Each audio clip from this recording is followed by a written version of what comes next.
true love. There's no fear anymore. No more, no more, no more, no more, just love.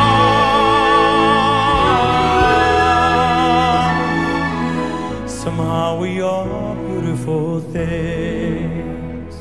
Mario Frangoulis is a Greek tenor, classically trained in opera, but his music mixes in pop music as well. Reviewers rave about his vocal range, the power and enormous passion of his voice. That's all true, but he's also a really nice guy. Mario's CDs have consistently topped the charts in his home country of Greece. Then in 2002, he became an international sensation with the release of Sometimes I Dream. His latest album is called Beautiful Things. Mario Frangoulis joins me in the studio. Mario, welcome. Thank you. Thanks for having me here. You know, I should say welcome back. You Yes. were on the show in 2006, and a lot has changed. You had just released Sometimes I Dream. Yes. How is this album, Beautiful Things, different from that?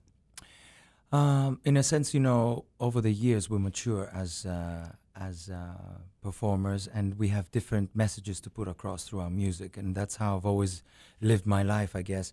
You know, songs do describe how I feel and the messages I want to carry towards my audiences. And the new songs, Beautiful Things was composed by Stefan Mocchio, and of course when he sent me the lyrics, they moved me so much, you know, because it talks about This is the title track. this is the Beautiful title Things. track, Mhm. and it became the center song, the central song of the album, and consequently the name of the album.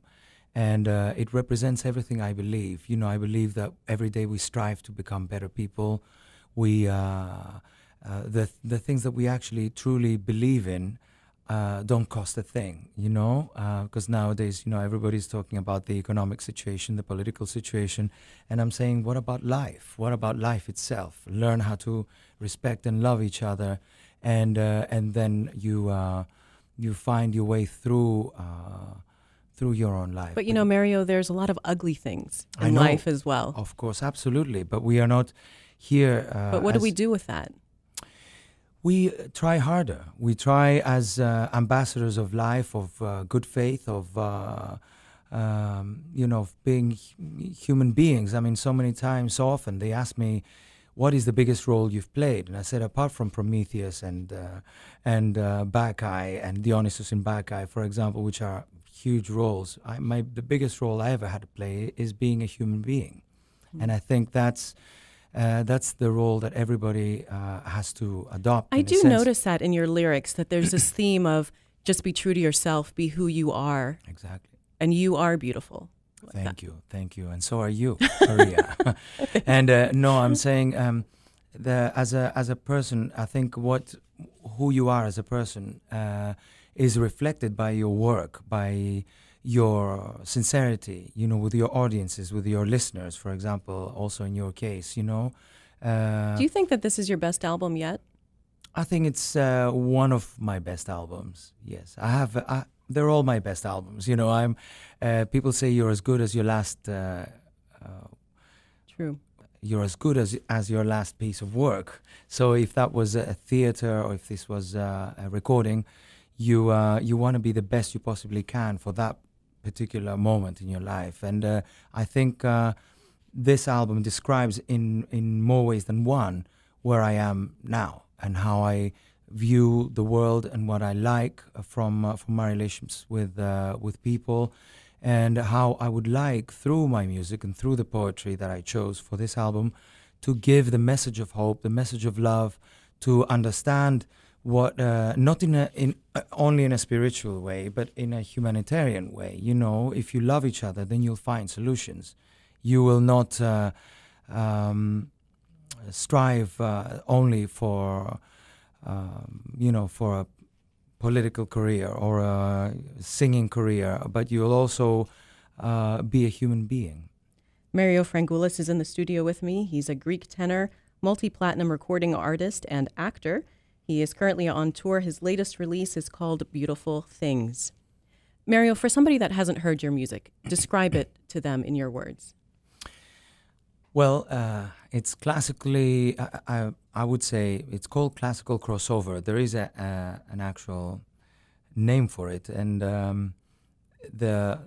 think it was invented back in the years when Bocelli was the only one in the classical crossover world. So This is Andrea Bocelli. this is Andrea Bocelli, and of course, at the time, I remember Peter Gelb, who's now moved on to be the head of the Metropolitan Opera. He's the one who signed me for Sony Classical in the States, and he said to me, you know, I'm just looking for this new way of singing. And I said, you know, I think I know exactly what you mean, but I can't explain it to you until I actually record it. So Sometimes I Dream was that kind of thing, if you see what I mean. It's a classical crossover. It means you have the operatic training, the classical training, but it crosses over through its lyrics, through its repertoire, to a bigger audience, in a sense, than just your strict operatic fans. It's One of your songs on this latest album is with Vanessa Williams. How did that come about? Well, Vanessa Williams is such a great humanitarian and a very intelligent lady. You know, we met during the Special Olympics ceremony in Greece. We hosted the opening ceremony in Athens during a very poignant and historic moment, in a sense, in Greece, when, you know, people were beginning to feel kind of that they had to change the political situation, and at the same time they embraced us, you know, with so much love at the Kalimarmaro Theater for 100,000 people. And Vanessa Williams, of course, was there. She didn't even notice that there were other things going on at the same time, but because it was so well organized. And she was an amazing host, and talked about Greece and her love for the country, and for peace, and for being able to find solutions and making a difference through your music, through your lyrics. And of course, that's when I proposed to her. I thought, what a great time, what a great moment to propose to her if she would like to be part of Beautiful Things. And we thought of an idea, how could we two meet, you know? So there was a song by Steve Wood, who actually composed the song called Here's to the Heroes. And this basically, you know, was a moment that was inspired from that special event, you know, from being in... And the message of that song really is that the hero is inside of you. The hero is inside of you. You have to discover the hero that is inside of you. And each and every one of us is a hero. And each and every one of us has this hero that wants to do good in this world. So in general, Mario, how do you decide on who do you sing with? How do you decide? Do you just listen to somebody and say, "Oh, I like that guy. I'm going to go ask," or that woman? Yes. First of all, it's all about the music, you know. So I try to find the music, and of course, I listen to so many songs before I decide which are going to be the final 12 or 13 songs on the album. I probably listen to 300, 400 songs. Then I narrow it down to 50. Then I listen to them for a long time, and I decide what describes where I want to be in this particular moment in my career. And then, you know, I get inspired by listening to all singers. I listen to all music, and inspired from that moment. You know, so Vanessa Williams wasn't just a thought that I had on a commercial side of things. It just happened, and it felt right, and she was part of what if I may be excused to say, a great album. I love every song on this album. Greek tenor Mario Frangoulis is in the studio with me. He's a multi-platinum recording artist and actor. His latest release is called Beautiful Things. Let's go back a little bit to your background. Even though you began singing at a very young age, you initially went towards the field of acting. Why is that? Because that was my dream. That was I didn't think I was going to be a singer in my life. You wanted to be a movie star? I wanted to be an actor. No, not a movie star. An actor. I mean, I love the movies. Of course, that's where I got inspired by seeing some of the great actors, you know, Charlie Chaplin's movies, and then, you know, all the musical theater movies that you saw when you were a kid, growing up with Julie Andrews Yep, and I the saw Barbra all those Streisand same ones movies, too. so you get inspired by the, Fred Astaire's tap dancing and Gene Kelly's choreographies and these great singers of the past, of course. And in Greece, you don't have too many chances to go into an international on the international stage. And of course, this was a dream I had since I was 6 years old when I went to music school, and I thought, okay, I'm going to be an actor one day. So at the age 17, my parents, of course, realized that I was not going to be a businessman anytime soon, and they knew that I had this flair for acting for the stage, and they encouraged me. They were amazing. That's what I was going to ask you, is that had your family always encouraged that for you to become a performer? Or, did they say, you have a nice voice, but you really need to get a new job? Yes, they were very real with me. They said to me, if you want to succeed in this business, you have to work very hard, and you can't just be any singer. You can't just be any actor. You have to be the top. You have to be on top of your craft, and you have to do the real work, and you have to educate yourself and study and go to drama school if you want to be an actor. So of course, that's what I did. Coming back to your question, I went to London to audition for 5 big drama schools, for the Guildhall School and Royal Academy, and all the major drama schools at the time. And I got accepted. One of the few drama schools that I got accepted was Guildhall, and of course Guildhall, because it's based where the Barbican Centre is, and of course my big inspiration was Shakespeare, and growing up with the movies of Laurence Olivier and John Gielgud, I wanted to get into the acting field, and so I auditioned performing a few Shakespearean monologues. And you had some major roles. I mean, you did Les Miserables and yes, Phantom later on. But until that moment, my dream was to be an actor, and then I got into drama school. Of course, I graduated from drama school, and my final year, a friend of mine said, there are some auditions happening for Les Miserables. Would you like to come along? So of course I went, and I went with my little number, just like everyone else, around the theater with thousands of young, hopeful performers, and sang Maria from West Side Story. I sang My Dearest Dear by Ivor Novello. And you got the part. And I got the part. Were you surprised? Well, you don't know. You knew you were good. I knew I was good, and I knew I had not in an arrogant way, but I knew I was good. But I was also prepared, because 3 years in drama school, waking up at 7 a.m. and sleeping at 12 at night, and working on the real stuff, and working on every song like it's a theater play, which is exactly how I work on every song in my performances. Almost like they are a theatrical play with a beginning, middle, and an end. So now, Mario, is your passion still in acting, or is it more the music and the singing?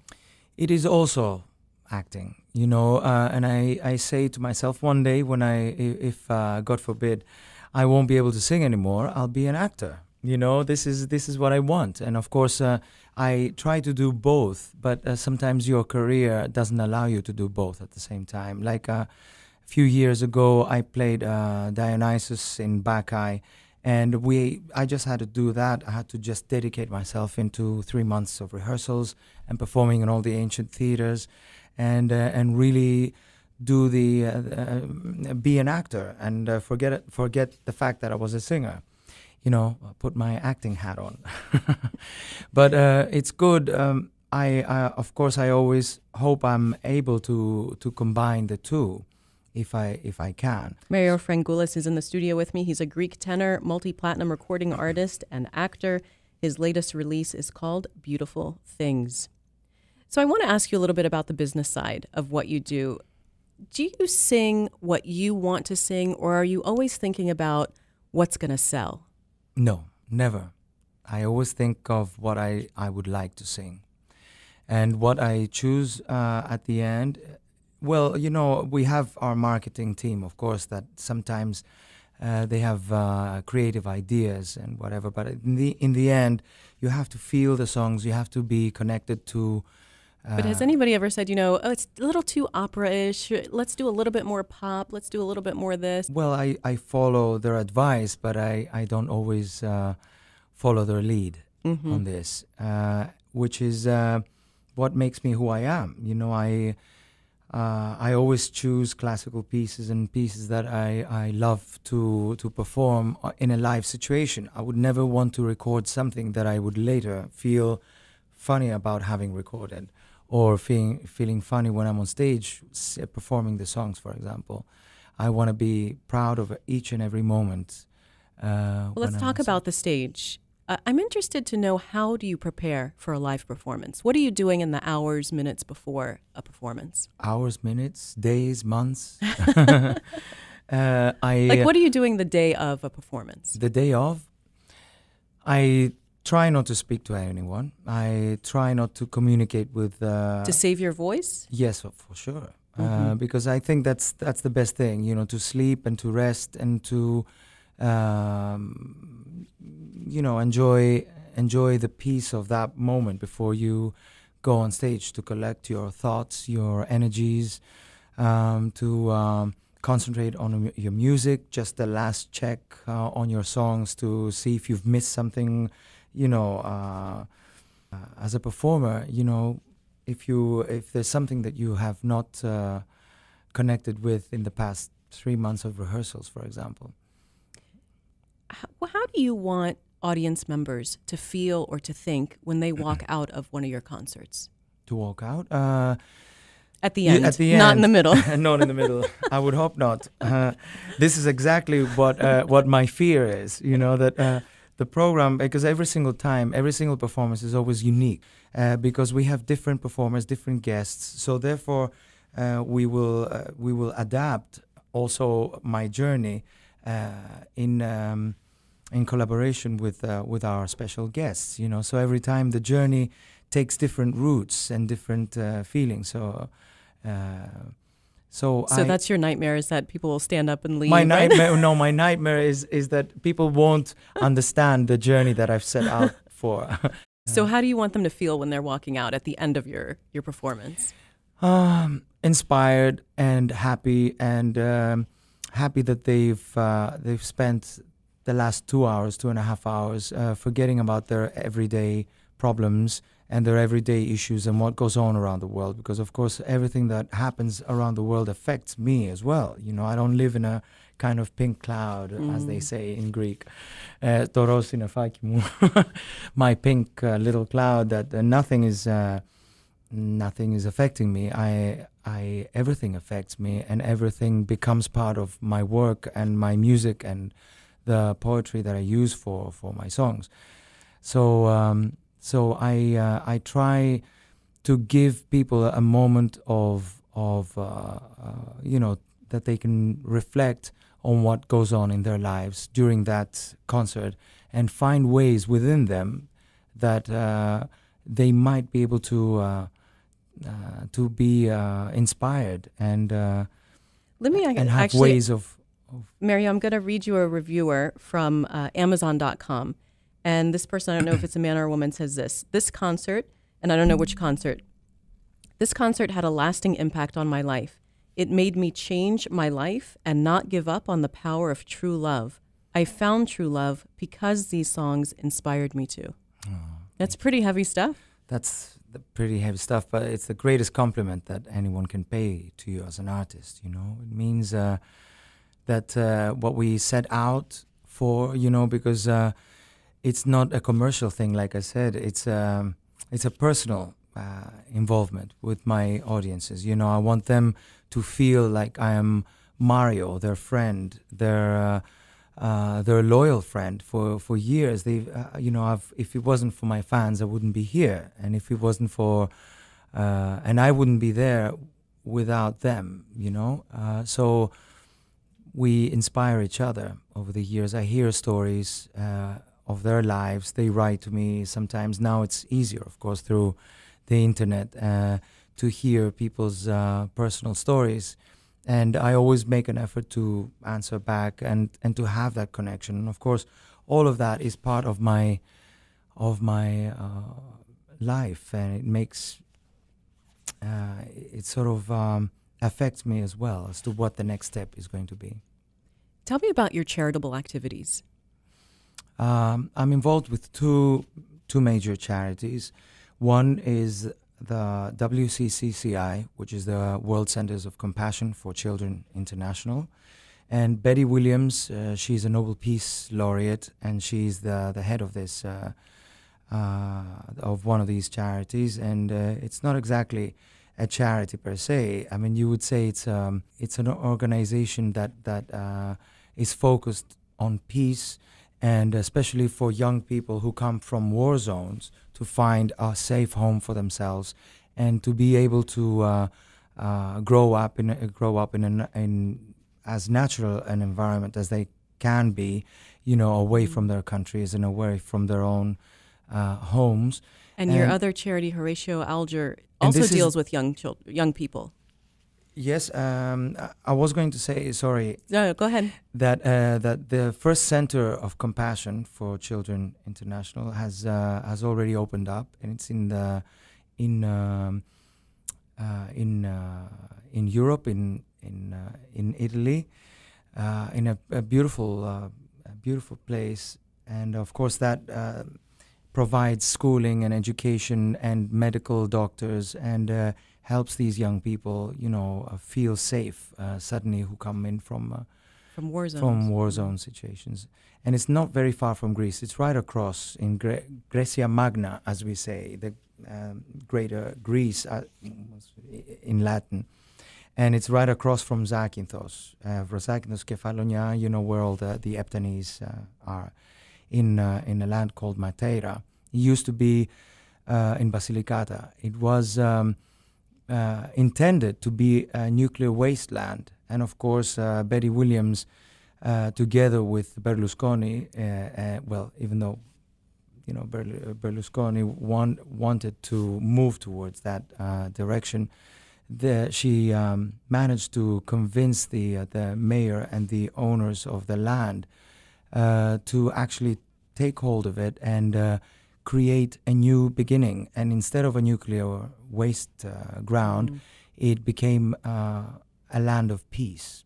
And of course, this for me was an amazing message also for the rest of the world, to be able to forget about our own personal interests or whatever our political views are. I'm not a political person, to tell you the truth, but I do care that people find a safe home to live in. And Betty Williams has provided that for so many children. A few families, I think 13 families now, live in Matera and are safe and sound.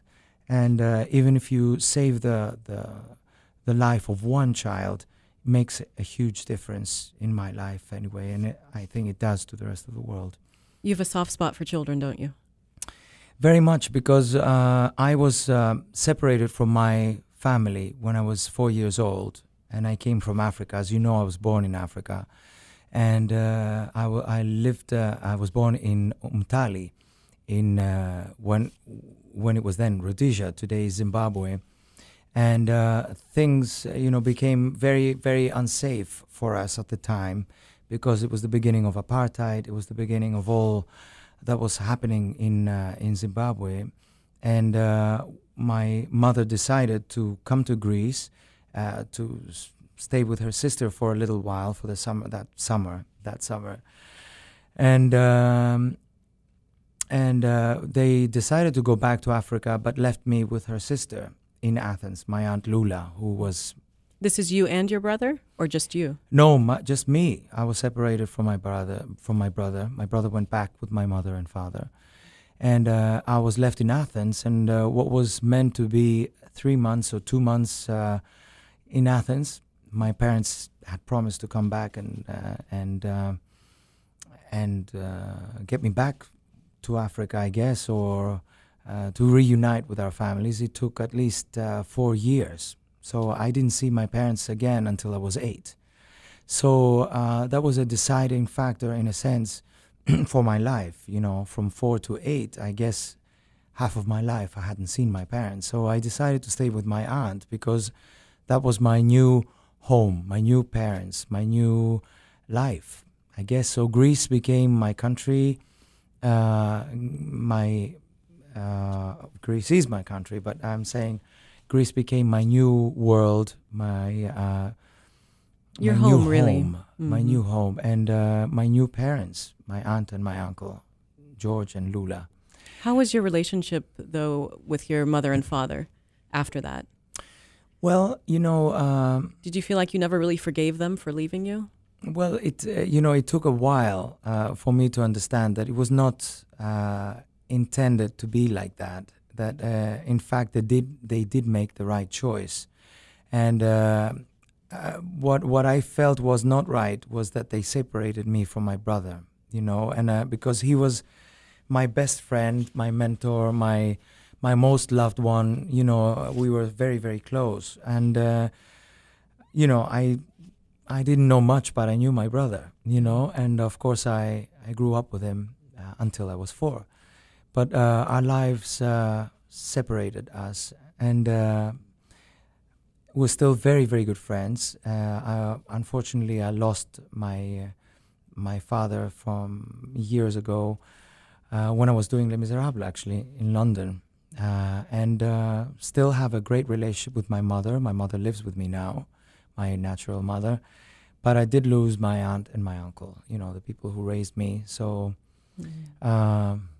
Mario, what's your so next... in any case, this is, sorry to interrupt you, this is the reason why I love children, and I want children to find a safe home, because I felt all this trauma and all this these situations that affected me from a very early age, and I thought I'll make it if I can, and if I'm able to, you know, one day I will be able to find a safe home for children that need a safe home, that are in difficult situations and they cannot themselves find a way to choose, because, you know, of course, 4 years old, you can't choose your fate, but you can later on, once you've been educated and you've grown to make your own decisions in life. Right, that education is key.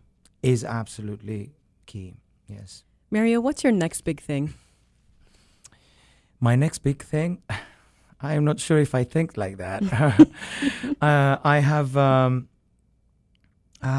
lot of dreams and a lot of plans for the future. I'm working on a new Christmas album with an amazing maestro, conductor, arranger. I'm not going to reveal his name because we are. That's fair. It's a whole new interview. I'll have to come back for Absolutely. a third time, and it's a great pleasure to see you after so long, and Thank you. be able to have a good conversation with you. We still, you know, obviously beautiful things. Obviously, every project, every idea needs at least 2 years in order to work things through. So Beautiful Things was released, the album was released a year ago, and the DVD with Boston Pops and Keith Lockhart was only released just 2-3 months ago. So we are now on the Beautiful Things, on this mission, in a sense, to you know, talk about the songs, to talk about our involvement with the PBS stations, who have been very our great partners as well on this journey, having aired the PBS show. I mean the Boston Pops concert on PBS stations all over the country, and of course Horatio Alger Association, who is our great friend, and is the second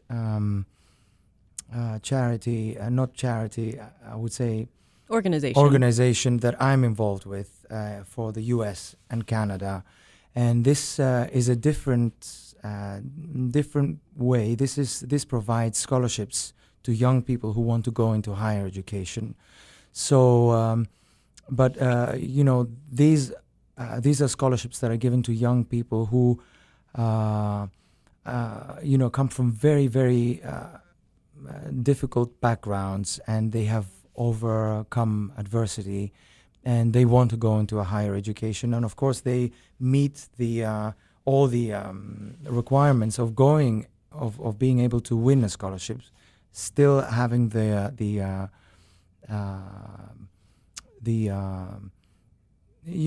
being in a position where they can actually go into higher education, but come from very difficult backgrounds, like alcoholic parents and abused situations, and very almost impossible backgrounds. Not people who are born into money. They cannot, unfortunately, apply for the Horace-algia.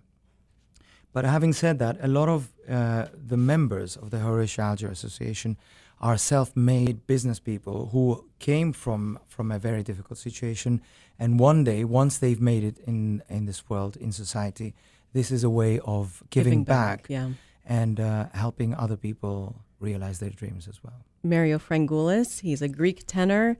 His latest release is called Beautiful Things. Mario, so nice to see you again. Thank you for coming in. Thank you so much.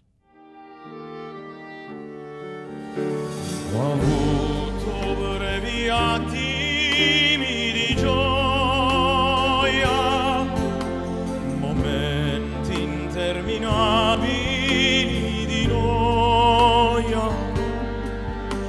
Ho avuto giorni pieni di sole. Io so cos'è il dolore.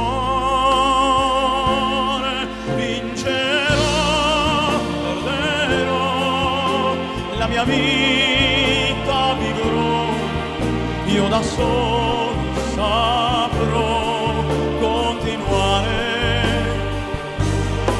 Vincerò, perderò, la mia vita farò, giocherò la partita della vita.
La mia vita sarà come un viaggio lontano da fare.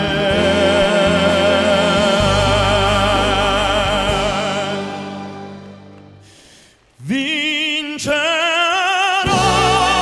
perderò, la mia vita vivrò, io da solo dovrò continuare. Vincerò, perderò, la mia strada ora so. Vincerò, perderò, la partita